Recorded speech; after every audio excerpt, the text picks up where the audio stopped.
કેશોદના નોંઝણવાવ ગામે રાંધણ ગેસ એજન્સીમાંથી અલગ અલગ ગામમાં ડિલિવરી મેન તરીકે કામ કરતા બે શખ્સોએ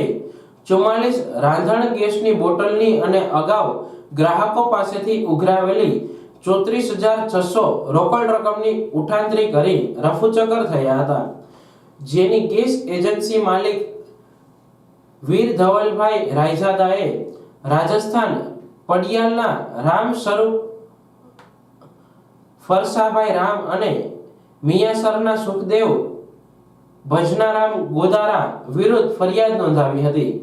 પોલીસે તપાસ હાથ ધરતા આ શખ્સો રાજસ્થાન પહોંચી ગયાની વિગતો મળી હતી। આથી પોલીસે ટેકનિકલ સોર્સના માધ્યમથી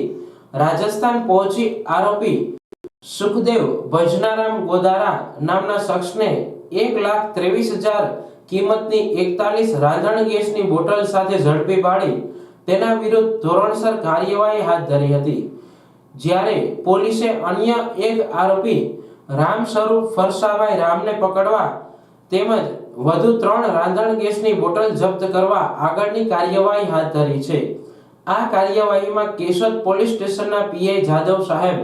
એએસઆઈ દળ સ્ટાફમાં દિવ્યેશભાઈ મારુ, જયદીપસિંહ સિસોદિયા, દિવ્યેશ ચાવડા સહિત પોલીસ સ્ટાફ રોકાયો હતો।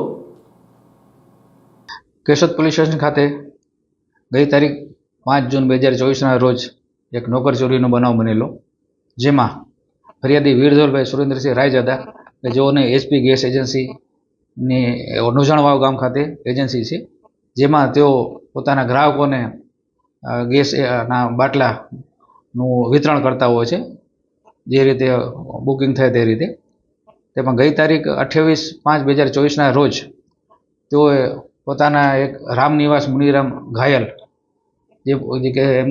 જેમની પાસે પોતાની બોલેરો RJ07 GB 5162ની એમાં ડિલિવરી કરતા હોય છે, પરંતુ આ રામનિવાસભાઈ એના કોઈ દાદાનું મૃત્યુ થતાં તેઓ પોતાના વતનમાં જતા તેઓએ રામ સ્વરૂપ ફરસાભાઈ રામ તથા સુખદેવ ભજરામ ગોધારા કે જેઓ ડ્રાઈવર અને મજૂર તરીકે કામ કરતા તેઓને મોકલેલા હતા, અને જેઓ છેલ્લા 20 દિવસ થયા સદર એજન્સીમાં કામ કરતા હતા। જે ગઈ 28/5/2024ના રોજ ડિલિવરીના બહાને ટોટલ 44 બાટલા લઈ ગયેલા અને ડિલિવરી નહીં કરી અને ત્યાંથી એ લોકો બોલેરો સિદ્ધપુર પાટણ મૂકી અને ત્યાંથી નાસી ગયેલાની ફરિયાદી જાહેર કરતા કેશોદ પોલીસ સ્ટેશનનો ગુનો દાખલ કરી આગળની તપાસ હાથ ધરેલી,